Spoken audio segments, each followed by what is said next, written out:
My book is my memoir is my memory of how beautiful my mom was, how my father and my mom, who were first generation, their parents were immigrants, came over from Ireland, and they grew up with nothing, nothing. I mean, my father would gather wood to put a fire together, and so they had nothing. And I really feel like we are brought up, we learn to parent as we are brought, as children, right? So they were very responsive, very supportive of my book because it was really mostly about my parents and how much I love my brothers and sisters, every one of them.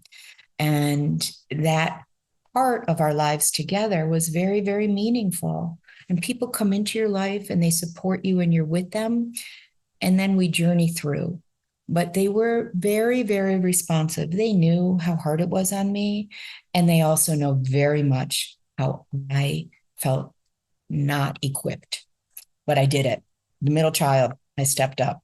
I answered the call. I'm here. Here I am. Just like my mom used to say, here I am. Okay, here we go.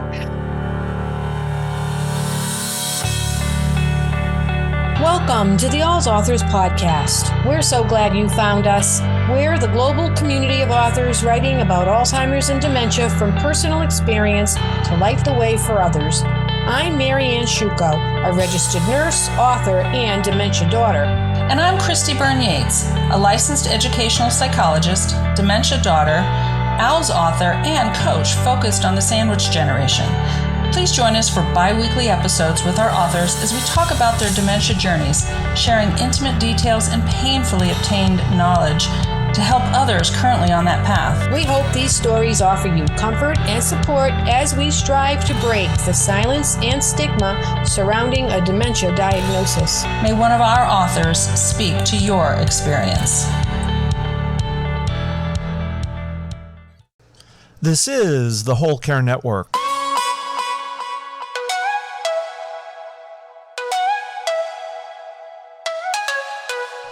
Helping you tell your story one podcast at a time. Content presented in the following podcast is for information purposes only. Views and opinions expressed in this podcast are solely those of the host and guest and may not represent the views and opinions of the Whole Care Network. Always consult with your physician for any medical advice, and always consult with your attorney for any legal advice. And thank you for listening to the Whole Care Network.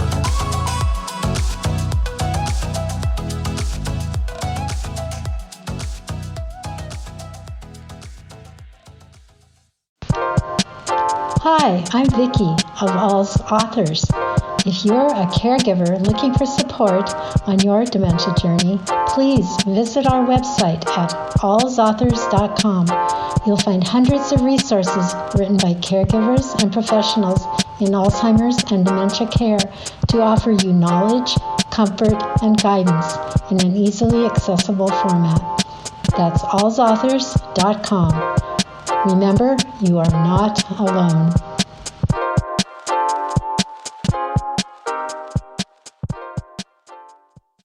Hey, Christy, welcome back to the podcast. So good to see you again. Hi, Mary Ann. I'm so excited to be here today. This is going to be a good one. Yeah, we have a very lovely guest today, Kate Hanley, who lives very upstate New York, much further upstate than I do. And she's going to tell us all about her parents' love story, which is so moving and so poignant. And she is just a lovely person with a very lovely way of speaking. And she's the author of the book, Breakfast Memories, a dementia love story based upon her parents' experience. Her mother had vascular dementia. So that's important. And she says so many really valuable and poignant things. We talk about the value of personal conversations and about love language, which maybe some people may not even be familiar with that concept. And she's a volunteer with hospice and works with Alzheimer's organizations, and she attended a program I did last year with the New York Alzheimer's Association. I brought together some authors for that, and she was one of them. That was a truly lovely event, and I was really happy to meet with her. She's very warm and loving. It's a lovely story, and I love stories. So it's so wonderful to hear such sweet memories. And I love too, because she talks a lot about family and how this, and about love in families and the power of love. So those definitely speak to my heart. So she definitely talks a lot about the heart and how that can be our most healing energy. So I love that. So yeah, I think it's going to be a lot of fun, and she's just beautiful. So it'll be really great. Yeah. And how many times do you think we said the word love in that intro? A lot, but I will say to our listeners, you're going to hear a lot more because it shines through in Kate. I'm telling you, it's really amazing. Perfect. So yeah. That's great. All right, let's get started. Hi, Kate. Welcome to the All Authors podcast. How are you today? I am super well. Good morning to you, Marianne, and good morning to you, Christy. Hi, Kate. So glad to be here with you today. Really excited to talk with you. Yeah. Thank you. I'm thrilled to be with you as well. Yeah, so we're bi-coastal here today because Kate and I are both in New York and Christy's in California. So and safe. Yeah, and safe. That's right. So that's good news. And we wanted to talk to Kate about her really beautiful, and I call it a little book because it fits so nicely in your hand, called Breakfast Memories, a Dementia Love Story, which she wrote based upon her parents' love story and their caregiving journey. So can you tell us a little bit about your caregiving journey? I can, and I'd love to. And I just want everyone to know who's listening to this, that I represent you all. The story of what you're doing as a caregiver is so important and needs to be shared because it's a lonely, lonely journey. And my story is the story of my mom and dad. And it's a story of love, my father's love for my mother, and a love story. And so 2 different parts, the journeys of me being part of my mom's caregiving and my father's. My father was very ill, but did everything possible, stubborn, obstinate, anything to make sure that he did not give up as a primary caregiver for my mother. And he knew a lot. And as one of 7 children, we used to hear him say things like, I'm not sure what's happening with your mom. And we'd ignore him. She had 7 kids. We'd say, leave her alone. You know what? She's probably tired. But as time went on, I learned just how mean dementia is and how important it is that there's love and that there's a caregiver right there. And so for all of you caregivers, you never applied for this job. Never.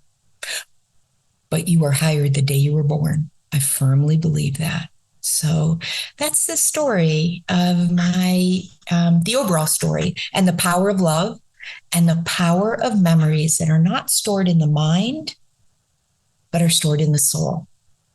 I watched it. So I am a believer in what we do matters every day.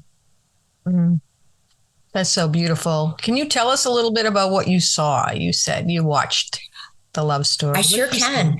You know, as a caregiver, so my parents were about 2 hours from us, my husband and I. And when I first started taking care of my mom, I had 2 sons. Many of you are also in, I think they call it a sandwich generation, Marianne, where caring for your parents and also caring for your children, as well as being married, as well as also working. So we had quite the journey, which many of you have. And I'd love to share the beginning, the middle, and the end of what I saw in dementia. and just how quickly and swiftly it took over the beautiful mind of my mom. And again, as my father did everything within his power to make sure that she did not leave his home. His job on earth after 65 years of marriage was to not let anyone take his wife away. And so as my story goes through, it's the story of my father's creative ability to play love against his most fierce enemy, which was dementia. And so he positioned my mom's heart almost, and his heart for her, as a chess set. So his job was to take, and this is just how I summarize it, because he was a very powerful man. And my mom was a very beautiful, beautiful woman, quiet, but strong. And so he took his pawn, his queen, his king, his bishop, all those people on a chess set, and did everything he could to protect the queen in his life, her heart and her soul, and make sure that he knew, that she knew, that he loved her and that she was the most beautiful gift all of us could ever have. And so I watched the beginning. And if I may, I'd love to share with you my first chapter, just a couple paragraphs on how I learned that my mom was experiencing dementia. Would that be okay? Absolutely. We'd love to hear it. Oh, super. Thank you. That'd be As great. I put my eyes on. Lovely. We're all there at this point. Oh, yeah. So my first chapter in my book is called The Beauty Parlor Day. The newly laid mulch held a fresh scent and looked perfect with the array of promised daffodils popping through the ground from the April showers. In front of the basketball hoop, the chalk marks on the driveway, outlining the boundaries for three-point shots, were slightly washed away, faded from the spring rain. It was such a pretty day as we sat in the car in front of our home entrance and waited for her. What was taking so long? Dad and Marshall were in the car ready to head to the toy shop for his birthday present. Bernadette, he yelled out from the car window. Bernadette, we're waiting for you in the car. She casually appeared at the doorway, wearing the same red sweater from the night before, unflustered by his beckoning call. Here I am, she said with a smile that could light up a galaxy. As Marsh got out and helped her into the front passenger seat, my insides tingled and I smiled, knowing just how much it meant for him to be with his grandparents. My husband and I both treasured these precious weekends when my parents would drive 2 hours on the New York State Thruway and spend time with our two sons. Today was super special because I had gifted my mom with the beauty parlor of a cut, color, and style. And right down, 4 doors down, was the toy store that my father was going to take Marshall to. I dropped off Mom first as the sidewalk entrance of the salon. Just call me when you're done, I said and kissed her cheek as I reached over to open the passenger door. They've already been paid, so don't even think of trying to pay for this. She giggled at my comment as Dad added, don't change it too much, Bernadette. It was no secret that he loved her auburn hair that held just a slight flip of a curl as it touched her tender shoulders. It would take quite the hairdresser to convince him that his wife of almost 55 years could look any prettier with a different style cut. A few minutes later, I dropped off Marsh and Dad at the entrance to the toy store. We'll call you when we're done. Just give us an hour or so, my father said. Perfect, I thought. I would be back at the same time to pick up Mom. Just enough time to get home and make Marshall his cake and lamb chops. Fast forward 1 hour later.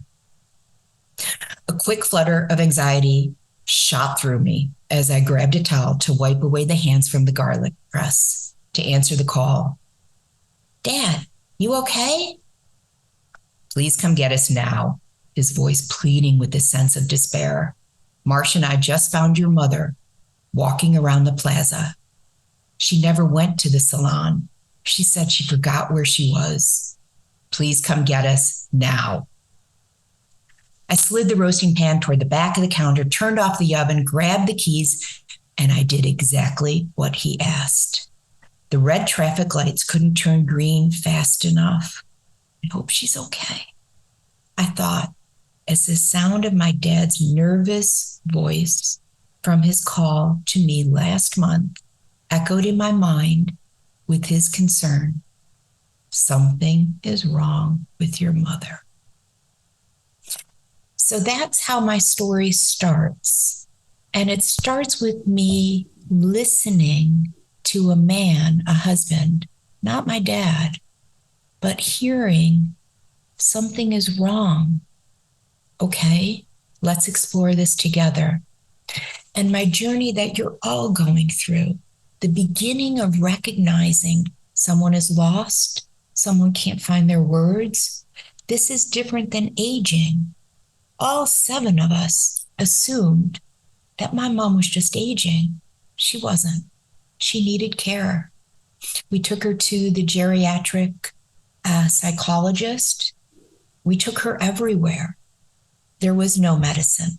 Nothing could stop the vascular dementia that was coming through her so powerfully. And my dad had heart problems. It went at one point, went into the hospital because he fell on the kitchen floor, the bathroom floor. And he signed himself out after they said, okay, here's what you have. You've hurt yourself. Okay. Fast forward, he had broken discs. He lived through the pain of leaving the hospital to get home so that he could care for his wife. He was not going to stay. He needed to be with her. And this part of my story is so similar to what others experience. That power, that bonding of marriage was so strong for both of them. He was not going to let her go. And she was so happy. A happy, beautiful woman who was very strong in her faith, very strong in her motherhood, and very dedicated to her family. And what I always wondered was, Mom, why are you so happy? She couldn't tell me. She just couldn't tell me. There were many times that she and I would sit, and as we've all learned about dementia, the senses are so important. A touch, a smell, seeing, hearing, all of those senses that we have when we're born, when we're blessed enough. As the mind develops, the mind is now gone, but those senses are there. How do we ignite them? So I would show her pictures of her gorgeous 7 children, very successful, of her 13 grandchildren. And one time I was sitting with her and I'm going through everything and showing her all these pictures. And in her true Irish Catholic faith, she turned to me and said, wait, did anyone become a priest or a nun? Hardly, I told her, and just dropped it. So, because really, half of me thinks we were the ones that drove her to dementia. 7 children in one farmhouse with 1 bathroom. My goodness gracious. But anyway, their story continues. And when I watched my father recognize that there was no cure and that nothing would slow this, she went on every drug out there. I watched him determined to embed in her soul that he loved her. And I don't want to give it away, Christy. I don't want to give it away, Marianne, but I found something when he passed and my mom was with us that I learned this is what he did with her every day. This is how he loved her. How creative and simple. He said, forget it. If there's no medicine, I take this on myself. And what he did in the very end of my book, as my mom is dying, I learned just how powerful all of his approaches were.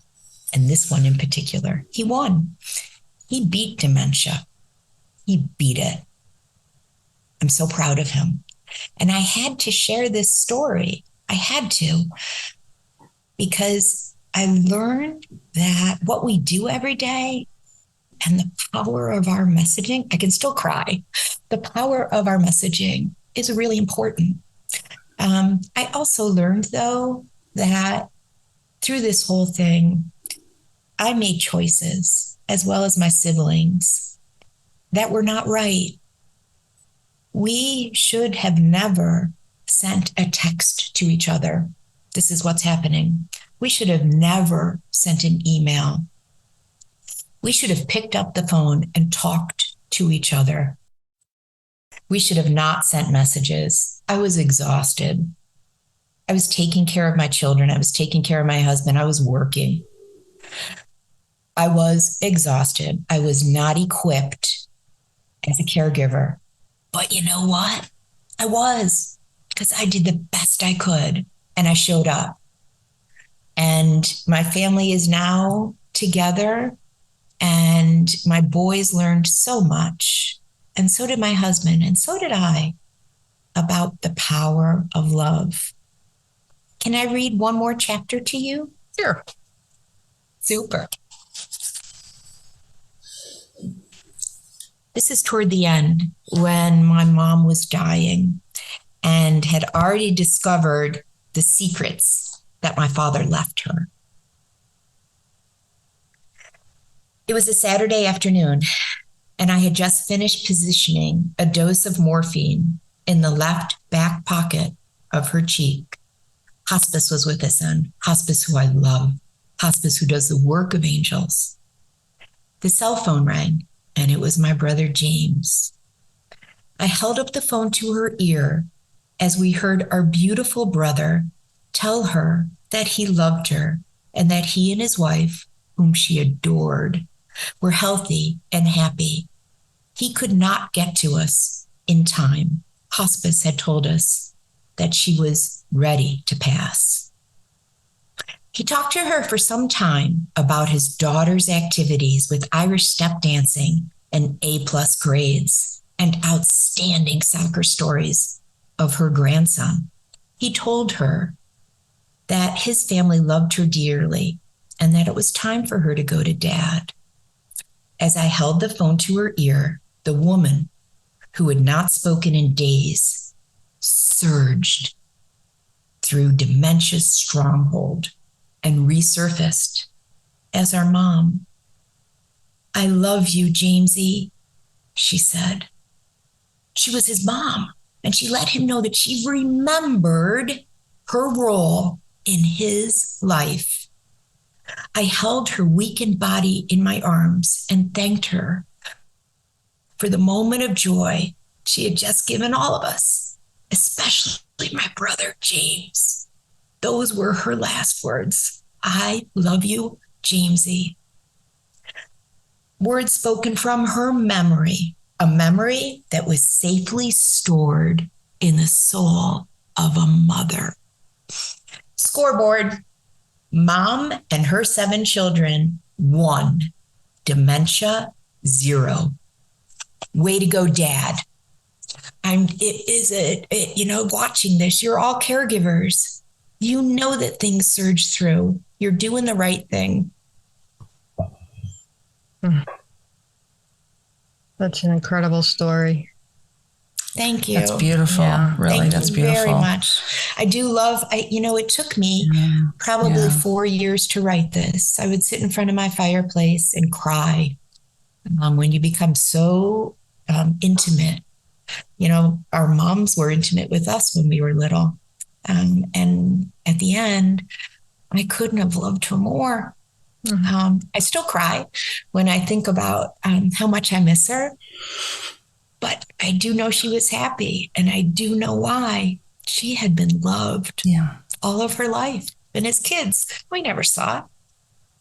My mom was a quick change artist. She'd be out doing her asparagus. She'd be preparing things, scrubbing potatoes, doing anything to make sure that the kids were okay. And then just before 5 o'clock, she'd run upstairs, put on lipstick like a quick change artist, come downstairs to greet my father. Always.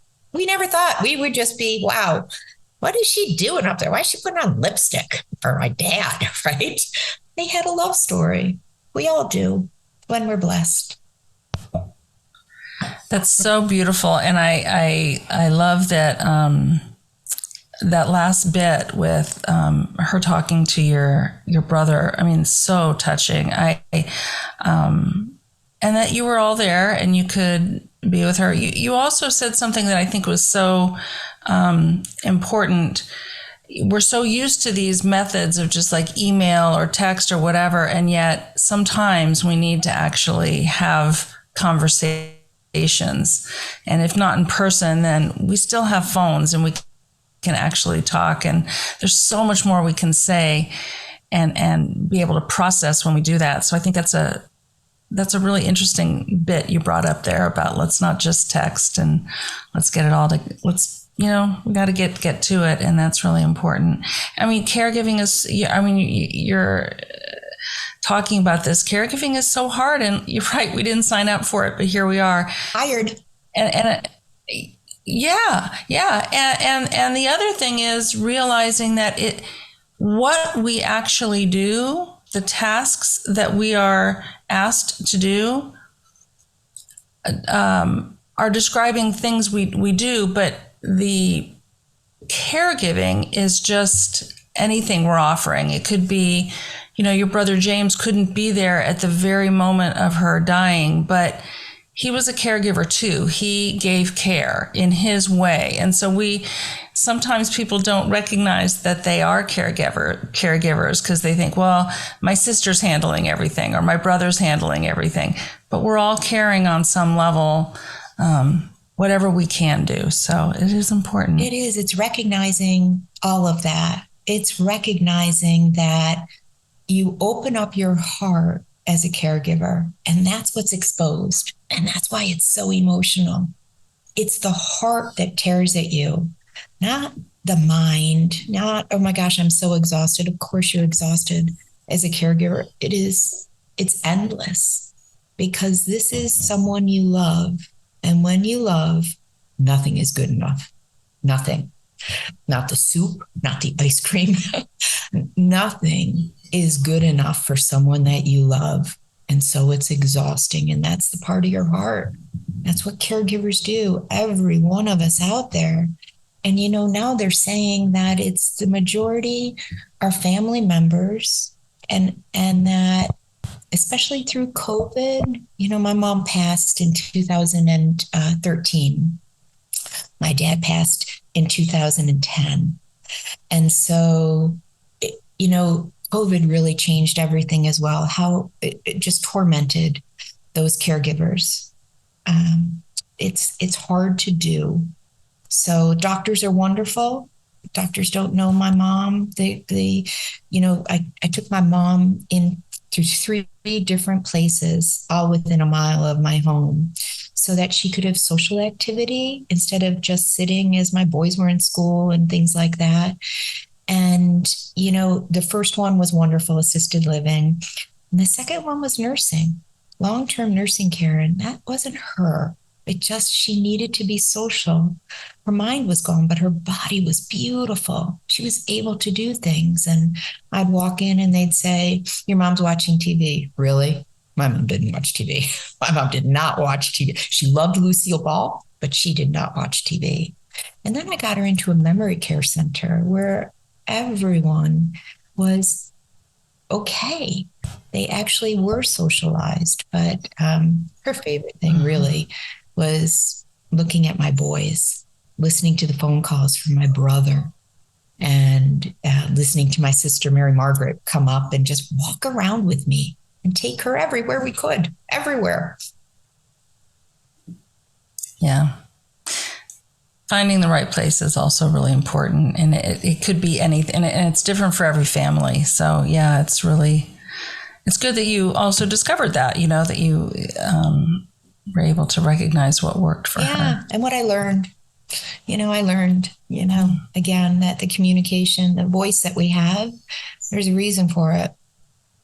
We need a tone. We need to be able to say, things are really rough right now. I need help. Instead of put it on paper. What tone is that? It can be dismissive. That's not the intent. So it's tough. And I bet many family members out there understand what I'm saying. Sorry as I cry. No. Oh my gosh. Well, that's all part of it, right? I was going to ask, and Marianne, you probably have some questions too. I wanted to go back to the beginning story that you told that was so poignant, and that your dad said something's wrong with your mom. And that was sort of a surprise, it sounded like to you, like you hadn't seen this, but do you think your dad had been seeing things? Not seeing things, but I mean, not like that weren't there, but like little clues, and maybe he was protecting you all and not telling. I don't know. I remember, excuse me, I remember with my parents, and both my parents I had caregive for both of them at the same time too.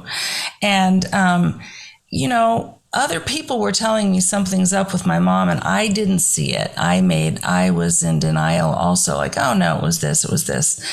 But those little things do start to show up. But I imagine how much your dad, the way you describe it, how much your dad protected her. Was he reluctant to let you know before he knew that there was something going on? I'm just wondering. Yeah. He wasn't protecting us. He was protecting her. We were his children and he loved us, but his big love in life was his wife, for sure. And he was protecting himself in his choice, that there was no one that he would not move, that he would not accept care. He had nurses coming in doing wound care on him for his ulcerations and in so much pain. And they'd say, my mom would be in another room when they would come in, and, they'd say, is your wife okay? Yeah, she's great. She's just shy. Yeah, right. No, she was experiencing dementia, and we ignored him. We really thought she was just aging. And so one of my really big parts of when I talk to caregivers, because I do work with those in dementia caregiving positions, right? And work with Alzheimer's organization on different approaches. But one of the things that is just so important is to actually listen to the spouse and recognize he's hiding something.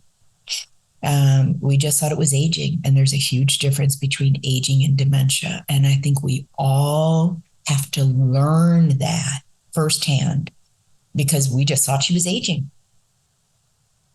Yeah. Plus, I think that, there is a huge piece of denial in there, and also for everybody not wanting their own lives to be disrupted, because that's what's, is going to happen. So it's easier to just pretend everything is okay for as long as you can, because you don't know how you're going to handle it. When I took him to the geriatric neurologist, we would sit, and the neurologist would say, okay, we've all been through this. Here's the clock. Mm-hmm. Show me the hands and the numbers. And my mom did the outside of the clock. And then the questions, how many children do you have? A lot. Mm-hmm. What are their names? That's heartbreaking. And watching my father with his head down like this, mm-hmm. and me thinking, Dad, I'm so sorry. I'm so sorry I didn't listen to you. I'm so sorry. Broke my heart. He was just a man in love. He stopped being my father. He started to be a man watching his wife deteriorate. So that was really the beginning. And those geriatric neurologists are very important. These days there is some help out there. Yeah. So that's a good thing. It's never too early. Once you see that first sign, please make the effort. Contact your primary care, get an appointment. there may be some help these days. I witnessed help that wasn't scientific. It was heartific. It's all about love. Yeah. Yeah. Yeah, that's beautiful. And it is so, it's good for us as human beings to remember that, that power of love is pretty important and so healing. Yeah. Pivotal. Yeah. So I don't want to give the spoiler alert of what I found, but I hope that at some point I can offer some hope for people that are going through this, because it's so lonely. You're not alone. Reach out. There are so many services these days. Just talk to other people going through it. It feels better. The darkness, the loneliness, very hard. Right, yeah. Marianne? Oh, yeah. That's what we're all about at All's Authors is the power of storytelling and dementia care and being open and honest about your experience and letting other people know what's going on. So many people, because of the stigma attached to dementia, so many people try to keep it private and keep it to themselves, and they don't want to dishonor their loved one by revealing that they have a mental condition, that their brain is deteriorating. It's a horrible thing.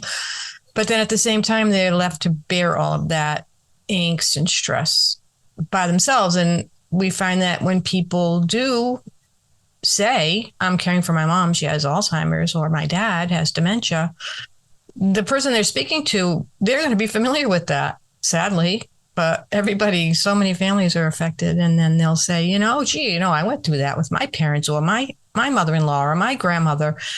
And how are you doing? And opening up that line of conversation and being able to find some kind of solidarity with another caregiver and sharing stories and sharing strategies and techniques and learning. We have so much to learn from each other. We have so much to learn from each other. And, I think they used to call it senility, right? Mm-hmm. That's such a mean word, right? Yeah. It just meant your mind went crazy is what I can remember. But dementia actually holds the science behind the brain. There's a reason behind this. So lots of studies out there. And the more you read, the more you understand that you're not alone. And it's right. You're not you don't alone. know the reasoning still. Right. No. But your Else books, so Else Authors, has so many beautiful stories. Mm-hmm. And a caregiver can sit and read them and cry and then look at the loved one that is living through dementia, living with dementia or Alzheimer's, and recognize, you know what, I'm here with you. I'm not going anywhere. So very hard. And I thank you so much for everything you do. Really. Thank you. Well, thank you. Yeah. This is a labor of love, and everyone's heart is fully engaged, and that's kind of what we go on. So, bringing in the new books, and when we started, we didn't know where we would get the books or what authors would be interested in working with us. And now we have books, coming to us we don't have to ask, which is wonderful because people are sharing their stories. And how many authors do you have now, Marianne? Just for our listeners to understand. Yeah. Over 350. 350 authors. Mm-hmm. Wow. All genres. There's poetry, there's children's books, there's fiction, and there's nonfiction, there's caregiver guides, there's stories like yours, memoir, stories, books written by people who have early onset dementia. So we're going to be talking with some of those folks soon too. And it's it's from every angle that you can imagine. And I think that that's what's really powerful is that what you might, and all different types of dementia, Lewy body dementia, vascular dementia, Alzheimer's. There's dementia is the umbrella term, and then there are all these different types. And so it's just really a great resource for anyone who's touched by a dementia journey on some level. It could be a practitioner, it could be a family member, it could be a loved one, it could be someone themselves who's experiencing something. So yeah, absolutely. Yeah. Your books are beautiful. Your authors are beautiful. The caregivers are beautiful. Mm-hmm. It is life 101. Really hard.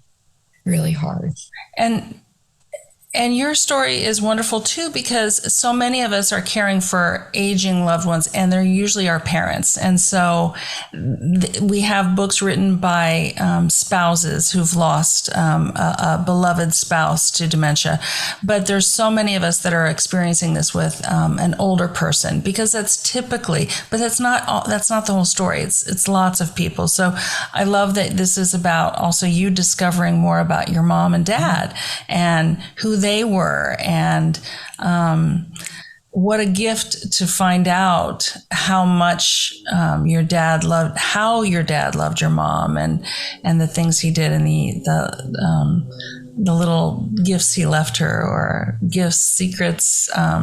But I just think as a daughter, what a really cool thing to find out. It's almost like I remember when after my parents had died, and I'm going through a lot of their stuff, and I'm like, wow, I didn't know this. It's, when you're growing up, you're in your bubble as a kid, and you don't think about all these things, and then you start to find out so much more later through different ways. Yeah, and what we call a love language, right? Mm-hmm. Something very intimate shared between two people. Yeah, very sweet. Love language. And finding this as we were cleaning out his house was remarkable. Absolutely remarkable. We have such, our vision of our parents and our perception of them as people revolves around ourselves. And we don't see how they are for others and how they exist in the world. And I remembered when my dad died when I was 15, he had a heart attack, and he was my dad. And when I went to his funeral, the first funeral I had ever attended, I was astonished by the numbers of people who showed up to pay their respects to him, and the way they spoke about him and about the relationships that he had with other people outside of my life and my family. And it really helped me to see him more fully as just a man in the world, That's it. Yeah. I was like, gee, I had no idea. People would say to me, oh, he did this for me. He did that. He was such a nice guy. They all had different names. I wrote a post about it on my blog. And, some called him Teddy, and other people knew he was Mr. Casacar, and he had the nickname Bunky. So he just was everybody knew him in a different way. And I don't think people realize that about anybody they interact with in their life, their parents, even their children, their spouses. When they are not with them, they are out in the world being who they are and interacting with other people. And all of those other people have a different relationship with them. Yeah. It's really just fascinating when I think about it. And I learned that when I was very young. So that was a good lesson. Hard lesson. It was a hard lesson, but I just remember seeing the people lined up through the door. You don't know. I mean, I'd never seen these people before. Right. Oh, very hard. I wanted to talk about your siblings, because so many times in dementia care, there is a lot of stress and strain amongst siblings regarding so many different aspects of caring for a parent. Accepting a diagnosis is one of them, is paramount. And then you've got those people who are just absent. And then you have the meddlers. And it can create a lot of animosity and unnecessary angst amongst everyone in the family. And then usually the bulk of the care will fall on the shoulders of one particular person. So did your family experience any of that, or was everybody pretty much on par? We experienced all of it, Marianne. And Christy, that's my point of what I would encourage people to do. And I can only say I was just exhausted. And, the pain and the loss went beyond my mom. It went to my siblings. And I regret all of that. And I think they do too. As a caregiver, no one is equipped. We come into this role and learn every day. And it's an emotional role. And no matter if we're a stoic person or not, it tugs at the heart. And in growing up in a big family where we were all so close, the expectation was, I'm here, I will help, we will all help. And that's not how I felt. Although I think their intention was exactly that. I can only chalk it up to that I was not equipped and that I was exhausted, just exhausted. So I know some of your other authors, because I've read that, went through this, right, Marianne? Mm-hmm. It's not uncommon, but life is short, and we can still recapture and say, none of this was our fault. None of it. We were thrown into a tornado. What do? We scurry.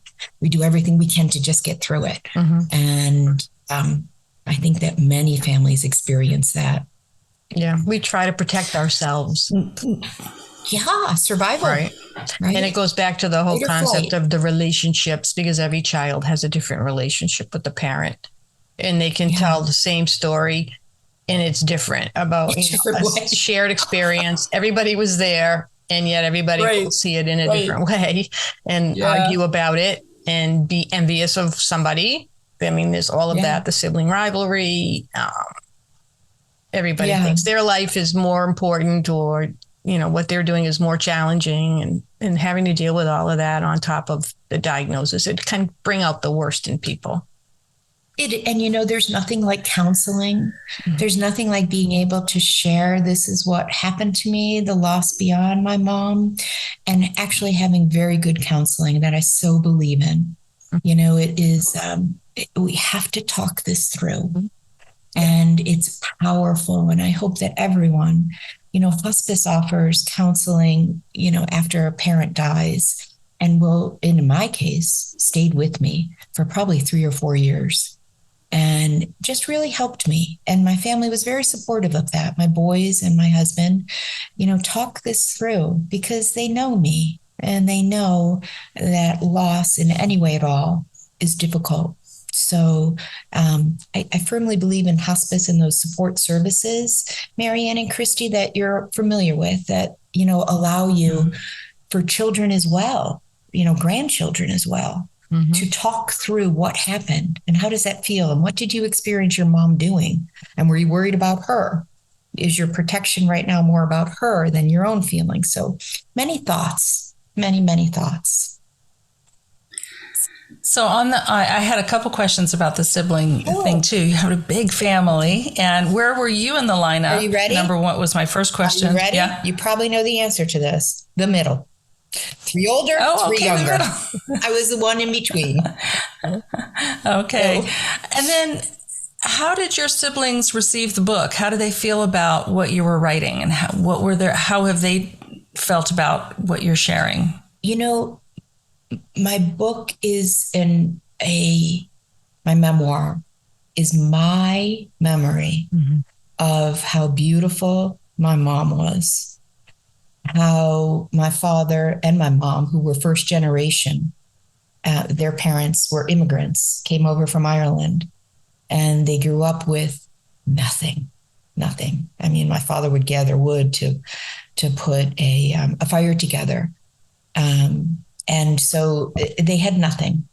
And I really feel like we are brought up, we learn to parent as we are brought, as children, right? So they were very responsive, very supportive of my book, because it was really mostly about my parents and how much I love my brothers and sisters, every one of them. And that part of our lives together was very, very meaningful. And people come into your life and they support you and you're with them. And then we journey through. but they were very, very responsive. They knew how hard it was on me. And they also know very much how I felt not equipped. But I did it. The middle child, I stepped up. I answered the call. I'm here. Here I am. Just like my mom used to say, here I am. Okay, here we go. So you were the point person, and but I love it that they were supportive then of the book, because sometimes people are like, oh, don't tell the story, that kind of thing. So that's lovely. Yeah, I love them all. So thank goodness. Yeah. Absolutely. No, thank you wonderful. for asking that. Yeah, it was a great question. I like that question. So you mentioned that you do some work with some Alzheimer's organizations. Can you talk about that a little bit? Sure. So Communication Programs with Alzheimer's is a podcast that is brought up probably every couple weeks with different Alzheimer's chapters throughout New York State and nationally. And I go through the communication stages of here's the beginning. So the beauty parlor day with my mom, the beginning of me recognizing my dad's right. Something is wrong with my mom. And then the middle stages of watching her really slow down. And, she was a chandelier. She could light up a room, and then just becoming a shell of herself. And then the end of her life, where we saw that she was ready. She was really ready to be with her sisters, to be with her mom from Ireland, to be with my dad and give up her role and let us know that she knew who she was. And those final words of I love you, Jamesy, just meant I can still cry, because that means she remembered all of us. She wasn't going to tell us, but we watched it, and we hear so many stories of someone surging through at the very end and saying, hi, Marianne, hi, Christy. Like, wait a minute, really? You haven't talked in weeks. Your feet are blue. You're tight. You're barely able to breathe. There's gurgling. And you can say, I love you to your son. Wow. And know his name.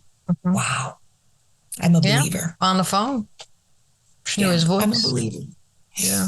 I'm a believer. Yeah. That's encouraging. That's wonderful. Yeah. So, is there anything else you'd like our listeners to know about you or your book or your writing or what you're up to? Thank you. I do offer a lot of volunteering with hospice. So as a spokesperson for our hospice area, which I absolutely admire, and I appreciate everything they did. I appreciate that my boys at their young ages of 16 and 13 and 10 and 18, as my son was going off to college, me giving up on his college search. And my husband did it all with him because I was caring for my mom and dad. And, the different organizations that are out there, such as ALS Authors and hospice and anything with dementia care, caregivers, support groups, please go to them. Please reach out. You're doing the right thing, and there is support out there. So please don't be embarrassed of your loved one. Be really proud that you have stepped up and you own this and you've got this. You've got it. That's what I'd like people to know. You've got this. Mm-hmm. And my book is everywhere. Mm-hmm. My favorite thing is to actually send it to readers, but it's on Amazon. It's in Barnes and Nobles. I'm very proud to say, a Breakfast Memories, a Dementia Love Story by Kate Hanley. I'm proud of it. Thank you. Thank you so much. It was really lovely to have you here today. I appreciate it. You too, Marianne. Keep up the great work, and thank you. And you too, Christy. Thank you so much, Kate. This was really lovely to hear from you. And thanks for sharing so much of it. You are most welcome. Have a great day. Bye-bye. Thank you for listening to Untangling Alzheimer's and Dementia, an ALS Authors podcast. For more details on this episode, please see the show notes. If you enjoyed the podcast, please leave a review and subscribe to it on whichever platform you use to listen to your favorite podcasts. For more information on All's Authors, please visit allsauthors.com. While you're there, be sure to browse our online bookstore, where you will find hundreds of carefully vetted books on Alzheimer's and dementia. You can also find us on Twitter, Facebook, Instagram, and LinkedIn. Please email your thoughts on the podcast to allsauthors@gmail.com. We are a 501c3 charitable organization, totally reliant on donations to do what we do. If our authors' stories move you, please consider contributing to our cause. Remember, you are not alone. One can sing a lonely song, but we chose to form a choir and create harmony.